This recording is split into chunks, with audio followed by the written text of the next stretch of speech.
Good afternoon once again, and thank you for joining our webinar now. And welcome to our panel members, Sri 𝗗𝗶𝘀𝘁𝗶𝗵𝗂 from Sri Jayesh Ranjan from Aggarwal, and Dr. Abhilash, who is the senior principal scientist, is expected to join any minute. And we have Vanessa with us, who's the associate program officer for UNITAR-SCYCLE. Now, thanks for joining on this interesting day, which was the International E-Waste Day.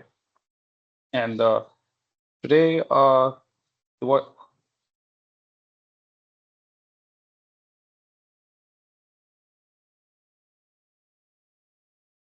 Today, which is the October 14th, is observed as International E-Waste Day globally. And primarily, the purpose of this is to highlight the environmental, social, economic impacts of improper e-waste disposal, and asking everybody, creating an awareness to ensure that there is responsible e-waste disposal that happens, recycling that happens, collection and recycling, as we say. Now, this is being marked by initiatives, events, etc., conducted by various parties across the world. And interestingly, every year there is a theme that goes along with the International E-Waste Day. And this year, the theme is in terms of the importance of critical material in old electronics, which is why this episode 5 of season 4 for us is called as the recycling of e-waste. It's critical. And then in a way, we are trying to pun in and say, we want to talk about critical minerals in the e-waste. Now, Karo Sambhav has been conducting webinars for the past 4 years. This is the 4th year running that we've been conducting webinars, almost practically on a every month basis. And this is the fifth webinar for this season, which started from April this year. Now, we are really thankful to our sponsors, Apple, Dell Technologies, Canon India, Cisco, Ericsson, and Tejas Networks, for enabling us to conduct these webinars to spread awareness to the general public and to critical people around. Now, we talked about critical minerals. Now, what do we mean by critical minerals? I think it takes about a minute to talk about what is critical minerals. There are two primary factors that define what a critical mineral is. It is important. It is important for the economy of the country, as well as it also is a supply risk. So both these factors, and depending on these two factors, a particular mineral is been assigned the title as critical mineral. And interestingly, according this is the definition too, the it changes for each country. A critical mineral could be different for different countries, and each country creates a list of what they believe is a critical mineral for them. And for India, we have about 30 minerals that have been identified as critical by the Ministry of Mines. When it starts with lithium, it starts with cobalt, it goes along like that. And you have some of the critical minerals in the old electronics. Primarily, you'll find them in the rechargeable batteries like lithium and cobalt. You'll find some in the the permanent magnets that are used within the e-waste that we are having, and also in the PCBs.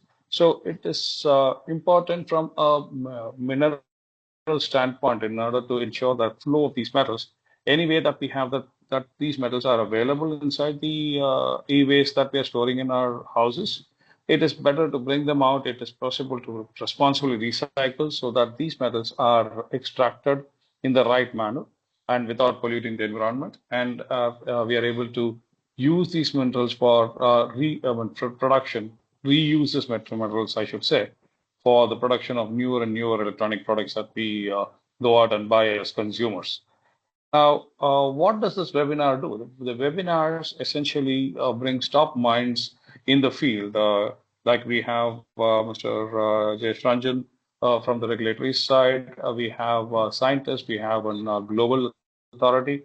So we bring together a group of such people to form a panel and talk about how this particular, in this case, the critical mineral can be extracted from the old electronics that we have, as well as also in terms of how this can be reused in the entire life cycle of the products. Now, what are the future pathways, the current landscape, etc., will also be discussed. I will kind of pause there and not take too much time, but then hand it over to the moderator here. Moderator is our own Shivangi Aggarwal. Shivangi has been in the field for about 7 years now and helping in developing and implementing external producer responsibilities and circular economy systems.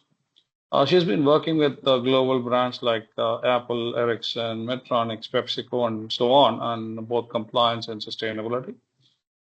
At Karo, she leads the project office and she drives initiatives to find solutions for collection systems, recovery of critical raw materials, hard to recycle e-waste, EPR policy design, etc., while fostering strategic collaborations to scale circular solutions. Shivangi holds an MSc in Environmental Studies from Terry School and is a BSc Chemistry. Now, having said that, I also take great pleasure in welcoming the speakers once again, who are Vanessa Forti, the Associate Program Officer at UNITAR-SCYCLE, Shri Jayesh Ranjan, the Special Chief Secretary of Special Projects and Investment Cell of the Chief Minister Office and Special Chief Secretary, Tourism, Culture and Sports, Government of Telangana in Hyderabad. Also, Dr. Abhilash, who is the Senior Principal Scientist, CSIR, at the National Metallurgical Laboratory. So I will let Shivangi moderate the discussion with the panel members that I just mentioned. Introduce them first, of course, Shivangi, and then please take it forward and look forward to hear some wonderful discussion on the subject. Thank you, Mani, and me too, because it's a very, very hot topic and very important to understand both the global context and the national context. And in that regard, our first speaker is Vanessa Forti. As Mani introduced, Vanessa is the Associate Program Officer at UNITAR-SCYCLE, which is an environmental engineer with more than 8 years of experience in waste quantification at a global level, waste management, material recovery, and assessing environmental impact associated to hazardous chemicals. She is the author of various publications, including the recently published 2024 edition and the 2020 edition of Global E-Waste Monitor, as well as the globally recognized e-waste statistics guidelines on classification, reporting, and indicators, which was published in 2018. Vanessa has an in-depth expertise in developing methodologies, surveying, modeling, and reporting on waste statistics for e-waste, mercury, and battery waste. Vanessa, you have a presentation on e-waste recycling, CRM recovery status, and the future outlook of the same at EU. Please go ahead.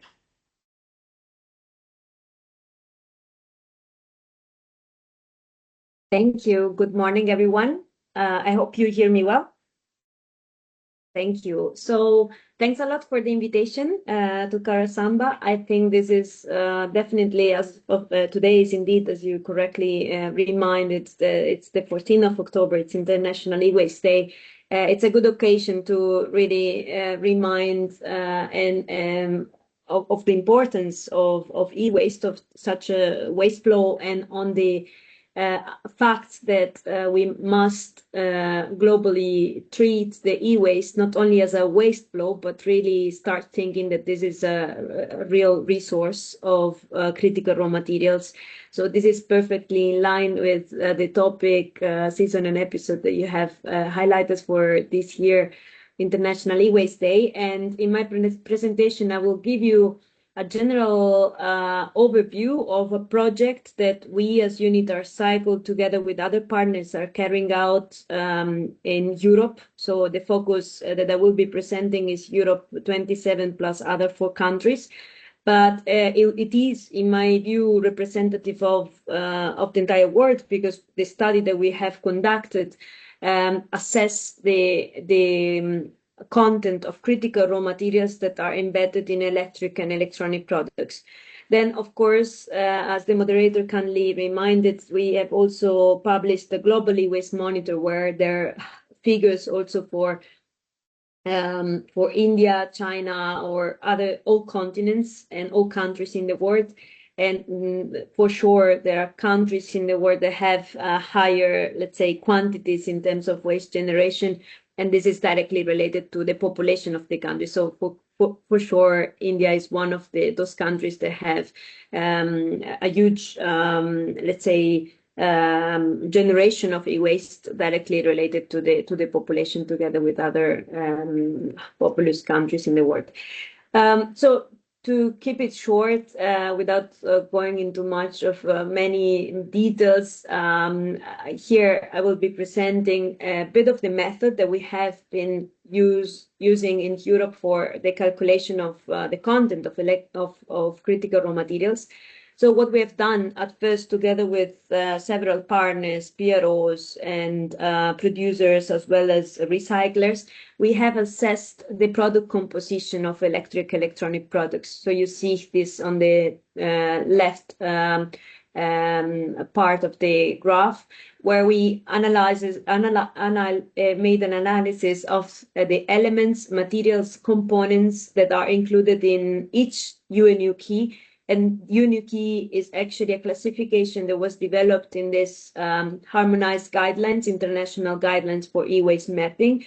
And they summarize all the various different electronic products that are placed on the market over the years, also because we made analysis over time. So then once we have assessed the product composition, we have looked at trade data, so imports, export, this is what you find on the right-hand side instead, import, export, and domestic production, to come up to a quantity of placed on the market in each country in Europe, but also in the world. We have developed this method also for all the world. And then by accounting for lifetime of products, so really how many years do they last and they're used, we come to an estimation of the stock. So how much is it available in terms of stock, and how much it is available on the waste generation. And you can understand that by linking the product composition, we then were able to have a composition of each flow, so of the products placed on the market, of the stock, and of the waste generation. The stock composition is interesting for purposes of the urban mine, so it gives an indication of how much critical raw materials are available in the urban mine, while the composition of the waste generation is interesting for inspiring and recyclers in getting the value out of the electronic products. So this is a short summary of the key elements that you can find in each key component of electronic products. So permanent magnets, cables, hard disk drives, printed circuit boards are the ones that are most rich in terms of CRMs. Of course, there's certain alloys, aluminum alloys and copper alloys that contain also high quantities of critical raw materials, or copper or even aluminum that, of course, are present in high quantities in the electronic products. So what we did, what I was just mentioning, that we mapped the placed on the market, the stock, and the waste generation. So this is the result of the waste generation overview. This is how waste generation is developing over time in Europe. This is really fresh data, if I may say, because exactly this morning, for the occasion of the International Waste Day, we published the 2050 Critical Raw Material Outlook that contains this data. And this is quite critical work, because it's used as of now for inspiring policy interventions at European level, such as the WE Directive and the CRM Act. So just to give you a bit of the framework, of the background of why we did such a job and work. So the trend is that, of course, waste generation is increasing over time. So there's no hope that under a business as usual scenario, that is the blue line, the e-waste is gonna decrease over time. The only, let's say, opportunity or we may have to decrease slightly the generation is to move to a more circular scenario. And this is the green line. So what does it mean? That in a circular scenario, we have accounted for longer lifetimes, we have accounted for better reuse, more repair options, and more also, better design for repair. So this is the only, I think, the only situation where we could potentially face a slight decrease, although it will not decrease substantially, because this is an estimation up to 2050. So we are now in 2022 at 10.7 million tons of generation in Europe, but it's more than 64 at global level, million tons, and only India has a considerable share of this. So we speak of million tons of waste generation annually produced. And therefore, we expect this to grow from 12.5 to 19 million tons in 2050. What does it mean in terms of categories? Because this is also useful information for policy making or for recyclers in general. So the large equipment is the one that is expected to increase the most, but at the same time, there is the one that is having the largest bandwidth between scenarios. So meaning that it can decrease a lot under a circular decrease, or decrease faster under a circular economy scenario and increase more under business as usual. Of course, large equipment are large, so are heavy also. So in terms of million tons, when we speak of weight, they make a big contribution to the total amount. Lumps instead, on the other end, are the ones that are expecting to not to change so much in the coming future.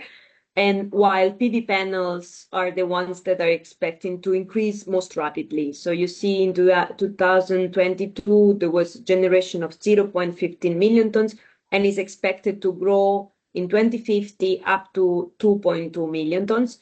But this doesn't stop in 2050. Of course, we foresee that the generation of PV panels waste will increase very rapidly after 2050. Because of the lifespan of PV panels that is considerably high. So it's from 25 to 30 years. So whatever is being placed on the market right now, we will find it in the waste generation from 2050 onwards.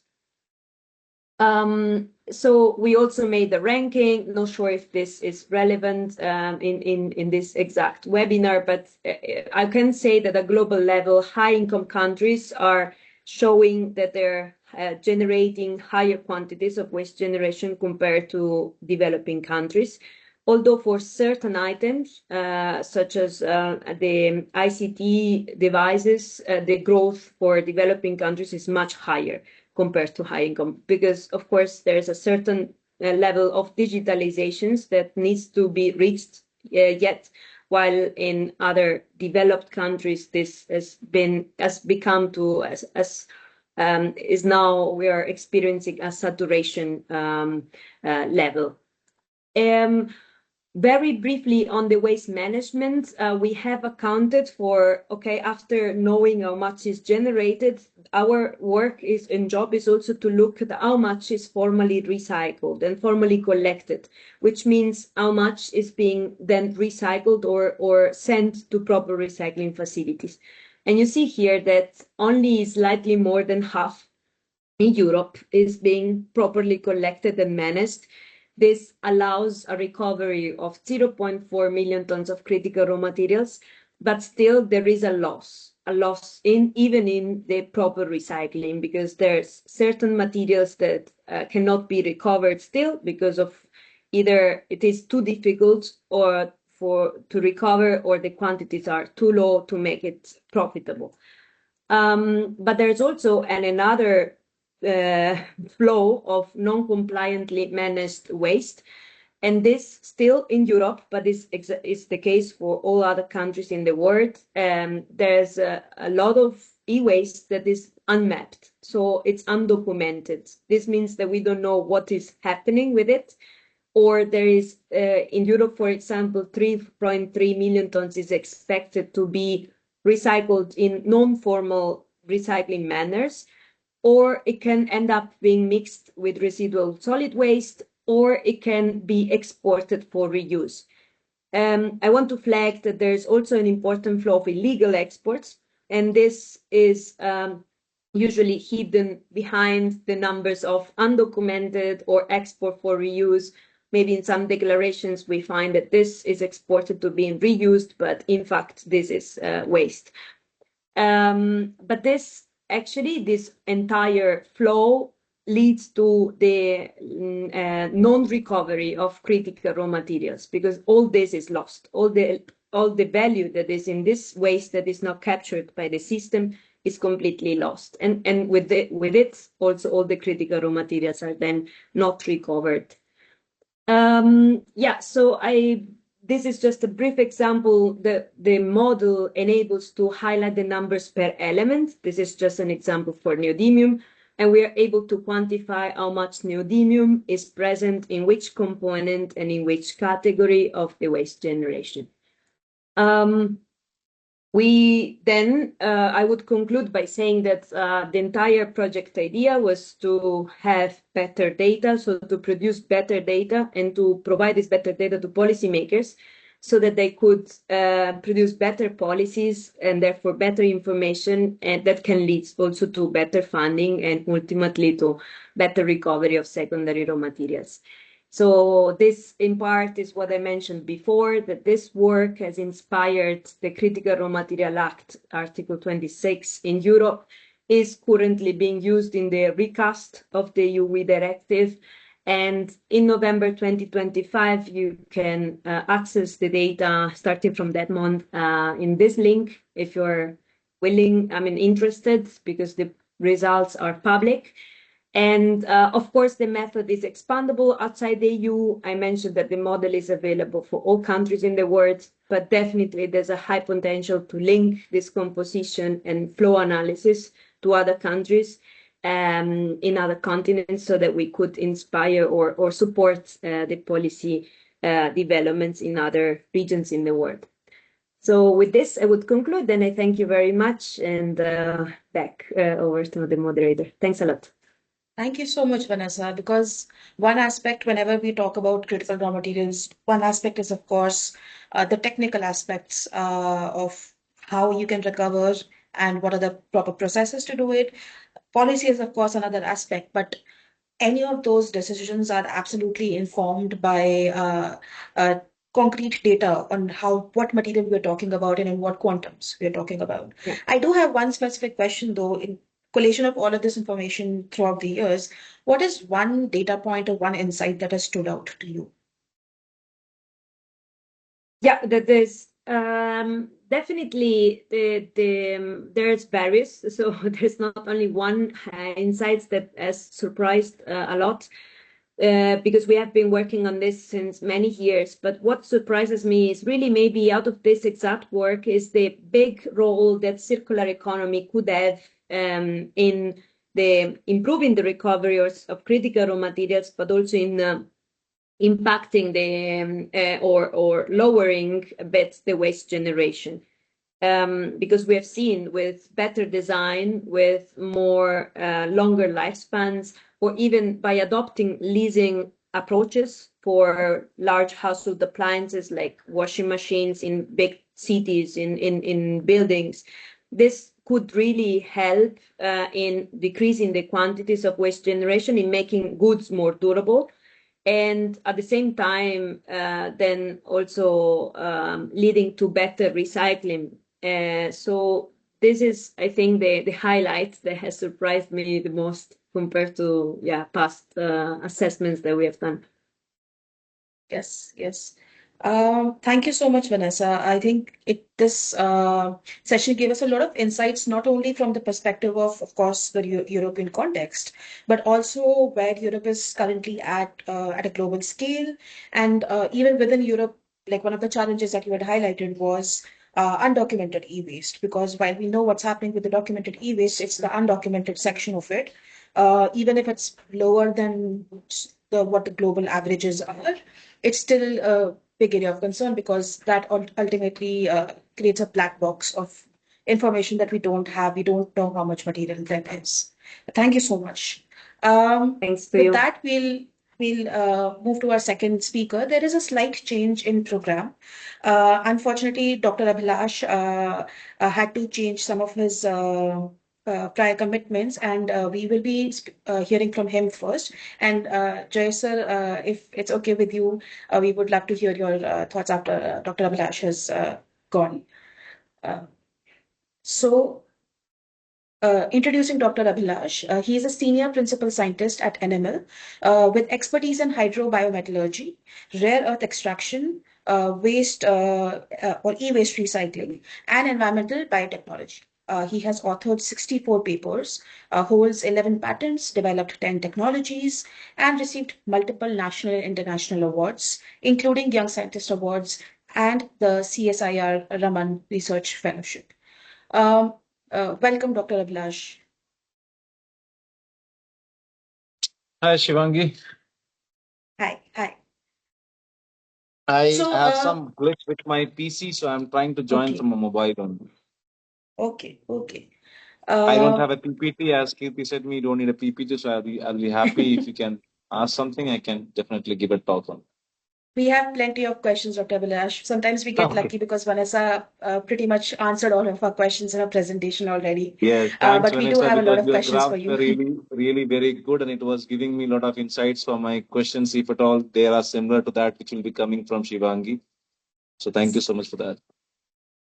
So one thing that we saw that critical minerals as a term covers a wide variety of materials. Some of them are harder to extract than others. Based on your experience, what materials do you find are more difficult to extract from e-waste and why? Okay. Now, I I always have this problem in understanding the use of the word materials. Essentially, when we talk about e-waste as such, either you have a metal or you have a feedstock material. That's it. That is, feedstock material is something that will not be having much of use, but the metal part, like that is the black mass or maybe the concentrate part of the PCBs are important. So when we were trying with PCBs, batteries, magnets, and mainly the e-waste. You want me to touch only on the e-waste or some other materials as well? I think considering the occasion, e-waste would be really, really good to hear about, sir. Great. Great. So when we are talking about e-waste, the problem which we were facing was we were working a lot in last 10 years on battery recycling, and this is something which we started in 2010. And the main problem, what used to happen in 2010 was you'll be getting one kind of batteries, possibly the LCO batteries, lithium cobalt oxide batteries. At that time, things were very easy. You used to have a mobile battery or a laptop cell which contains LCO and just take out the black mass and do your stuff, no problem. But then the problem comes in that when you have a 30 gram of mobile battery ranging up to around 150 kg of EV battery, handling the batteries becomes a problem, and then recovering out the stuff that you don't need. So it took us some time to rediscover the wheel as to how and which steps have to be inculcated in the entire value chain so that we can recover the black mass with least impurity in that. So generally, when we see in the market, people have their own dismantling setup for batteries, and they grind the batteries. They have a separate setup for it. They take out the black mass. So when you take out the black mass, you have got iron, aluminum, copper impurity coming in it. Market trends says that you have got 5 to 8% of aluminum, copper, iron impurity coming in. Now this impurity actually bothers a lot to your final hydrometallurgical purification step. So that was hard for us for quite long time. We have been trying with that, and how did we overcome is what we had uh, taken a step that we will not be going for one chemistry of battery, because more selective we become for the feed is more difficult for us to get the pure black mass. So we had a mixed battery, and then we ground it and we subjected it to separation, and we find out that what is the setup that requires to separate out the black mass. So we had made one setup at NML. It was fabricated by Indian vendor, and then we installed it, and now the black mass which we are able to get is 56 micron below material, and this material is devoid of less than 2% of iron, copper, and aluminum. So If I have 2% of iron, copper, and aluminum in my system, and that black mass I subject to acid leaching, I will be having that much low impurity in my system, and I'll be able to separate out lithium, nickel, cobalt, and manganese effectively. Similar problems happens with magnets, PCBs. But the more important problem which we feel as a researcher is that recently things have eased up with respect to import of e-waste from other countries and then proper collection, because in India, there is no proper collection of e-waste. There are some people like Karo, Sambhav and some guys who are doing it better. But then from the research perspective, if I'm requiring a battery, that is, I just ordered somebody 5 tons of battery last month, and then he supplied me a battery which was supposed to be sold as NMC, but I got 30% of that as LFP and LMO. Now, what do I do with that? Because LMO, manganese gives me nothing, no value out of it. LFP recycling is advantageous when I make LFP regenerated, but I don't have any other metal because you have 3.5% of lithium in LFP. You have got 19% of manganese in LMO. That's cost me $2 per kg. It doesn't make any sense. So that's one point which we found a problem. So the problem was with the material that is being supplied in the market for scale-up activities and trials. And second is you need to have a very good mechanized setup so that you'll be able to get pure raw material for your hydrometric setup. So we try to incur that. I hope this answers the complexity of the question. Yes, absolutely does, because to a certain extent, it puts the question less on the mineral that we are trying to recover and more on our feedstock. Because I believe that variation absolutely affects the whatever process we have put in a recycling plant. That variation absolutely affects it. So your Dr. Abhilash, your expertise is in biometallurgy. So from your experience, whether it's bioleaching or biometallurgical processes, which metals or rare earths do you find are most promising for extraction via this method? Honestly speaking, Shivangi, I entered in metallurgy with the tag of bioleaching, and that was doing for uranium and copper kind of metals. But then at the moment, I have not been doing any bioleaching since the last 7 to 8 years. Because when we practice bioleaching, the last bioleaching trial I did was for a renowned international motor company who wanted to recycle their e-waste batteries, the EV batteries, and they wanted to regenerate the black mass from the spent batteries into a fresh cathode active material. That was the requirement. We could do it by bioleaching, but the time period was 72 hours. 72 hours is something big when you go for a large scale turnkey basis. So that's for the time when we decided that I would shift from, because after all, leaching or bioleaching, except for the word bio, the one thing is very common is chemistry. So if the chemistry is good, then things work out no matter it's by the bacteria or by the acids or the chemicals that you use. So I shifted from hydrometallurgy, biohydrometallurgy to hardcore hydrometallurgy. And if I can answer from that phase, the promising resources which we have been able to tackle from the e-waste point of view are batteries, because we have been able to put up 1 ton per day, means 1000 kg per day operation pilot plant at CSIR-NML campus in Jamshedpur, which has been able to take any chemistry of batteries. You give me any chemistry of batteries, LCO, LMO, LFP, NCA, or any of the batteries that is existing in the complex chemistry like NCMM, different chemistries like 811, 632 and all, will be able to give you a black mass that contains less than 2% of aluminum, copper, and iron impurities. And the flow sheet is able to take all the all the raw materials, starting from 0.25% lithium up to 5.6, and iron ranging from 0.1 to 26%, that is in LFP. So we'll be able to tackle the entire range and able to give you lithium, nickel, cobalt, and manganese in the purest form. The cutoff percentage for us is 98%. This is what we have been able to do. Okay, that's very, very interesting actually, because just like you highlighted, batteries, printed circuit boards is another, I would say, component or even permanent magnets, in which the quality of the input sort of affects a lot of how the metallurgy works out. And it's almost like a recipe at times. of the feed material that you're putting in, because it also affects the output of material that you're getting. And my next question is regarding the output, because um, one aspect that we have seen in our operations is that we really need to get a handle on the kind of quality parameters or the kind of quantums that any secondary material vendor would want when we are selling secondary materials. So how difficult or easy have you found sort of matching those quality standards in your work on this?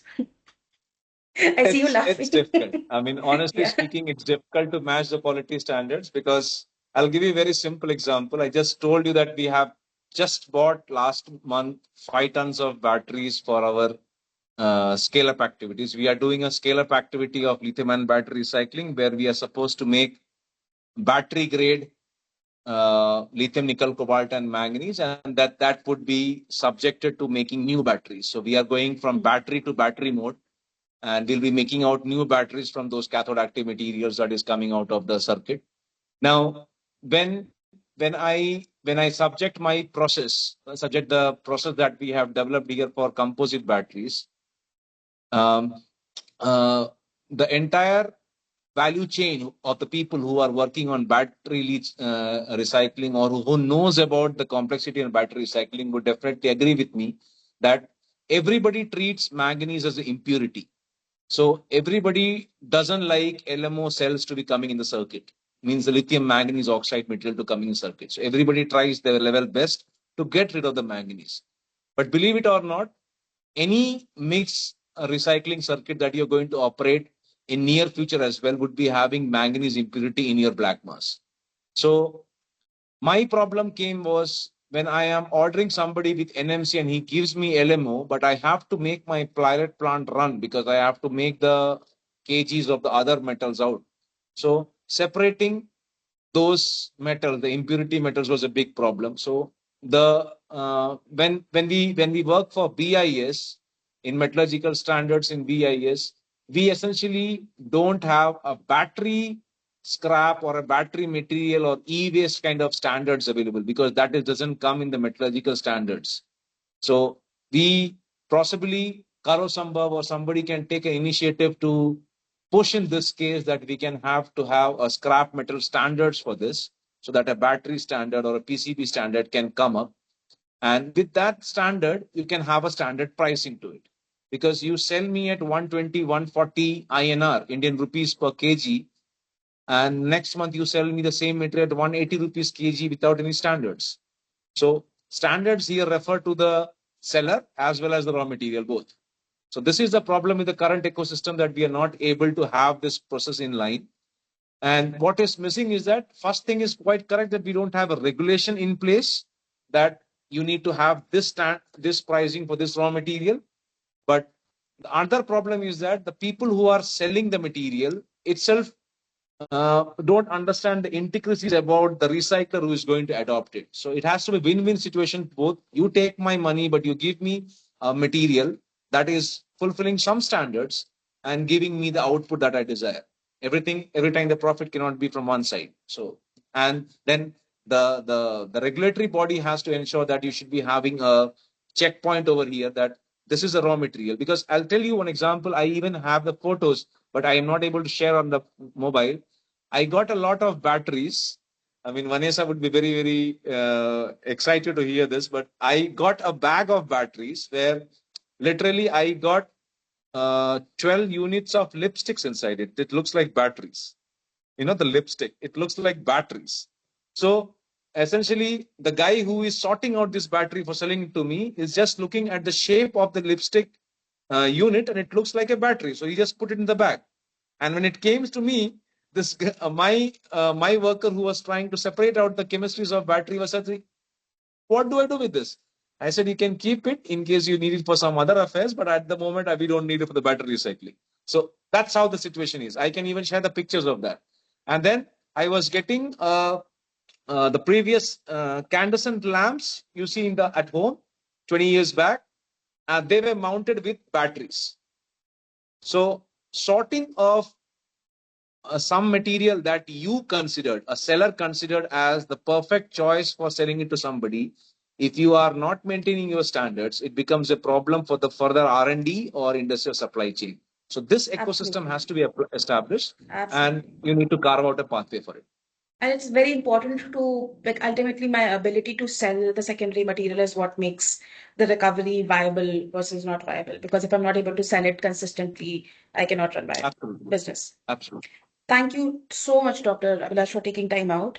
I know you had another engagement that you had to rush off to, but I really, really just need thank to you have a for few joining us things. today and sharing your Thanks. insights. Thank you so much. Thanks. And let me know if I need something else where I can scribble down something. I will be able to happy to do that. Absolutely. And just I would take 10 seconds on this. I just because Karo, Sambhav and Kirti and Shivangi has taken this initiative to organize this event, I would just like to pitch in one line uh, at NML Jamshedpur, India. I mean, India, I'm specifying for Vanessa over here, but NML Jamshedpur, India, we are organizing uh, India's first critical metals congress and event that is in 6th to 8th of November. I don't have contacts for all those guys who have online, but there might be some people who have gone through it. It's a physical event happening in Jamshedpur, India. So anybody who needs any international clients or national clients who need some support from us, to send their acceptance letters or whatever it is, or any kind of information, please do write to us at CRITMET, CRITMET 2025. That's CRITMET 2025. You have my addresses over there. Please write to me, and we hope that some of you guys can join. We have got a very good list of people and industries who are coming down for speaking over here, and we would definitely love other people to take benefit of that. Okay. Thank you so much. Thank you, Dr. Have a nice Abhilash. day, and please enjoy your discussions. You too. Thank you. So one very, very important point that I think Dr. Abhilash brought out was the importance of policy and importance of standards, which brings to our next and last speaker, which is Dr. Mr. Jayesh. One second. So introducing our next speaker, Shri Jayesh Ranjan. He is the Special Chief Secretary to Government, Youth Advancement, Tourism, Culture and Sports Department, and the CEO of Industry and Investment Cell, Smart, Proactive, Efficient and Efficiency Delivery, which is SPEED, SPEED, in Chief Minister's Office. He is an IAS from the 1992 batch in Telangana. He was an all India topper in IAS and holds a degree in psychology, business management, and public management with advanced studies at Harvard, LSE, and others. Recipient of World Bank and Chevening scholarships, he has worked with the World Bank, UN, and international NGOs on youth and sustainability issues. Welcome, sir. Thank you. Thank you very much. Greetings to everyone. Great to see that we are commemorating e-waste day in such a befitting manner. So I'll speak about what is happening from a state's perspective. So as has been introduced, I work for the government in the state of Telangana here in Hyderabad. And while we have national programs, national policies, etc., but we all know that lots of action happens in the state. So I would like to explain what we have been doing as a part of the state government. So many of you would be aware that Telangana became a new state in 2014. And we were possibly one of the first states which set up a dedicated policy on e-waste. If not the first large state, if not the first state, at least the first large state. I think Sikkim had a policy prior to us, but we became the first mainstream state to have a dedicated policy on e-waste. Now, in the last 12 years or so, we know that lots of focus, lots of attention is shifting to the discovery of mineral reserves, critical mineral reserves. For instance, lithium has been identified in Jammu and Kashmir, rare earths have been identified in Orissa. Even in our state of Telangana, in our lateritic belts, we have nickel and cobalt. But the reality is that it is also very challenging to bring out all these critical minerals at scale. We know that recovery is expensive. Technology also, the kind of capital intensity that is required, we are not in a position to match it, at least at the state level, or even if we invite private entrepreneurs to do it. And also at least in our state, the mineral concentration is very, very low. So therefore, the extraction cost is very high, and we don't have access to advanced technologies. So upfront costs are also very high. So obviously, while it is important to keep exploring and checking if there are bigger deposits, better deposits, etc., but things which are in a way low hanging, that is something that we should focus on, which is to look at the gold mine which is there in our electronic waste, in our industrial waste. In fact, we already have dedicated industrial belts, for example, in districts like let us say Mahbubnagar, Sangareddy, Warangal. These are all rural districts in Telangana, where large quantities of metal scrap, e-waste, used batteries, all these are kind of processed. But I also know for sure that the processing is not happening in a scientific way. Not all which is of value is recovered. The recovery is also kind of low. But of late, we have also seen modern age companies, and some of them have their footprints in Telangana also. Companies like Loham, Atero, they are all extracting lithium, cobalt, nickel from old batteries. And in Hyderabad, we have set up a center of excellence on e-waste jointly between Telangana government and the Ministry of IT and Electronics at a institution which is called CMET. And CMET over the last 5 years has done lots of very fundamental research to advance this recovery processes. And many of the technologies that they have been able to bring to a higher advanced level, TRL 7 and beyond, they have also started commercializing it. So more than 20 plus enterprises, mostly led by startups, have now kind of spread across the country to commercialize this particular opportunity.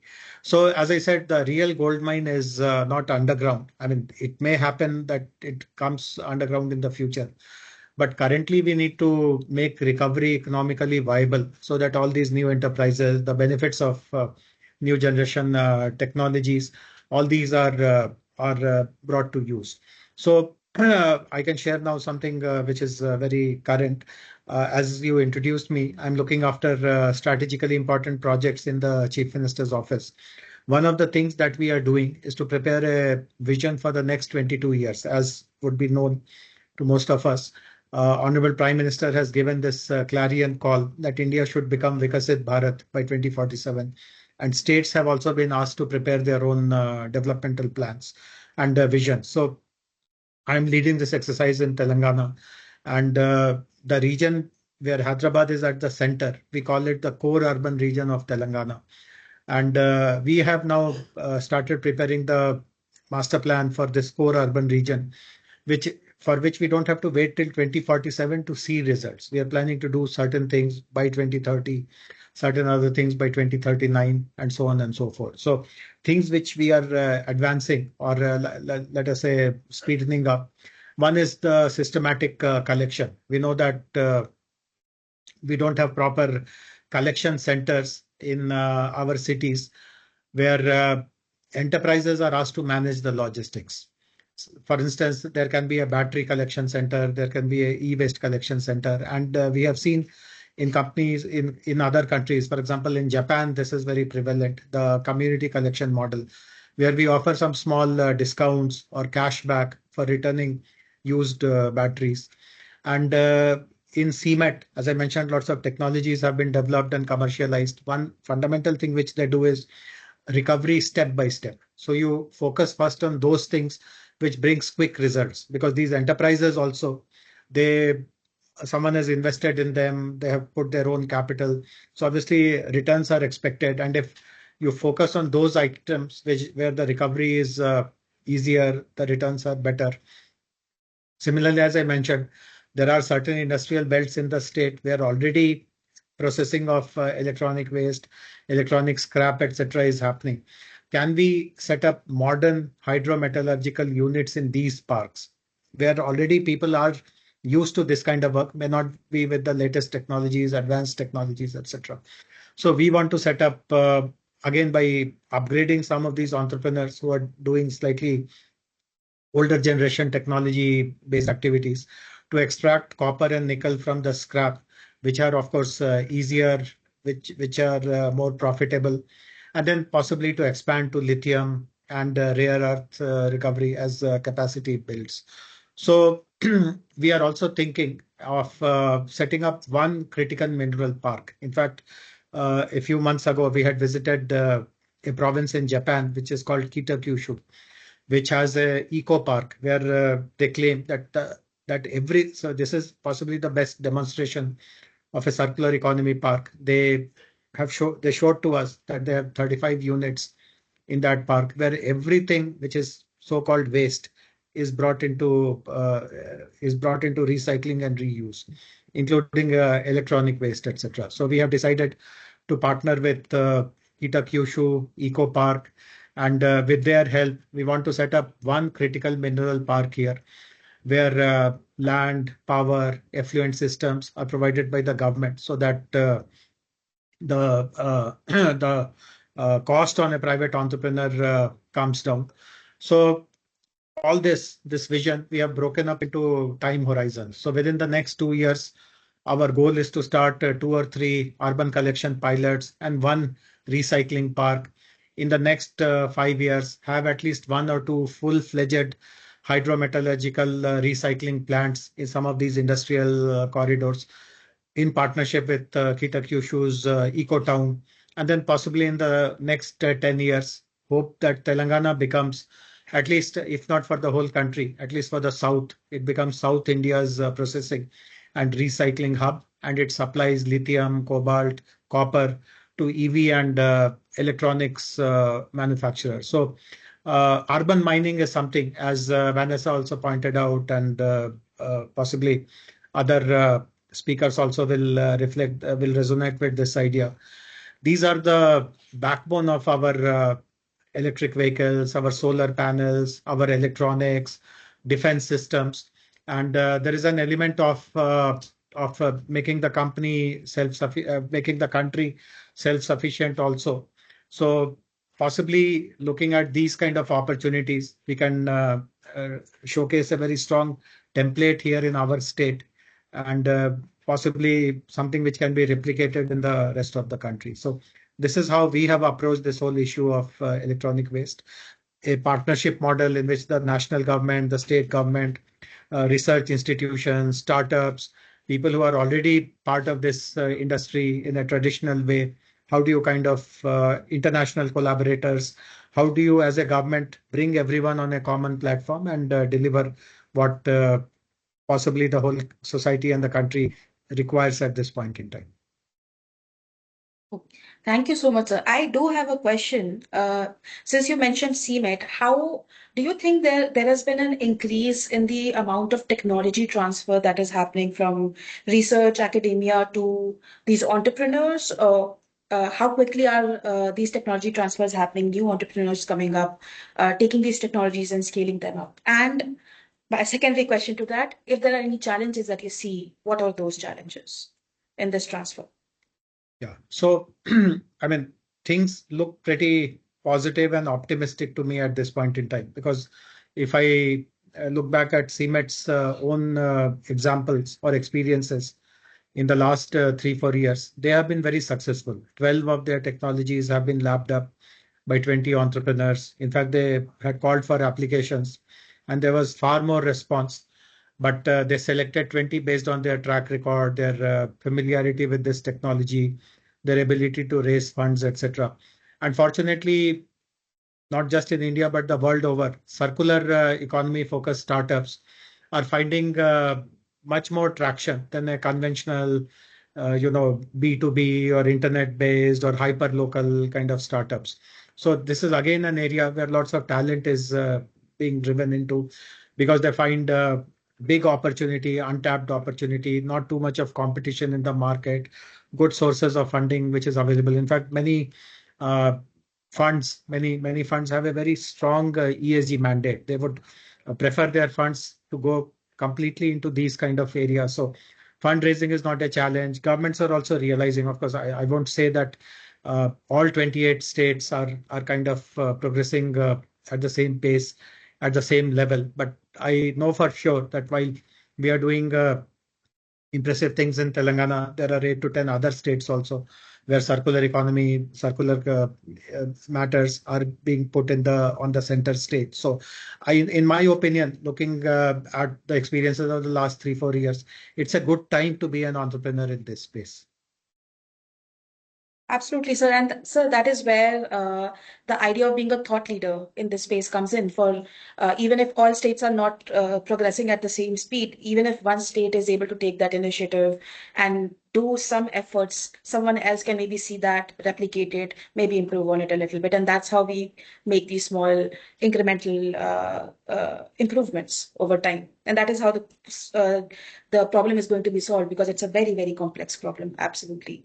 Thank you so much, sir, for joining us today. And thank you to all the speakers, Ms. Vanessa, Forti, Shri, Jayesh, Ranjan ji, and Dr. Abhilash, who has exited the call, but thanks to him nonetheless for sharing such valuable insights with us regarding the global perspective as well as the national perspective from a policy angle and from a technical angle of when we talk critical minerals, what data are we talking about, what policy interventions are needed, and what technical aspects are required to be considered whenever we are talking about critical mineral recovery. Thank you so much. On behalf of Karo Sambhav, I'd like to thank our sponsors, Apple, Dell Technologies, Canon India, Cisco, Ericsson, and Tejas Networks for supporting this important conversations. And most importantly, thank you to our audience for joining us and for your commitment to advancing circularity in India. Unfortunately, we have run out of time, so we won't be able to take question and answers today. But if you have certain questions that you do want to pass on to us, please feel free to reach out to us at engage@karosambhav.com. We look forward to seeing you all in the next episode of Season 4, Decoding Circularity. Thank you and have a wonderful evening. And happy E-Waste Day to all once again. Thank you very much. Bye-bye. Thank you. Bye-bye.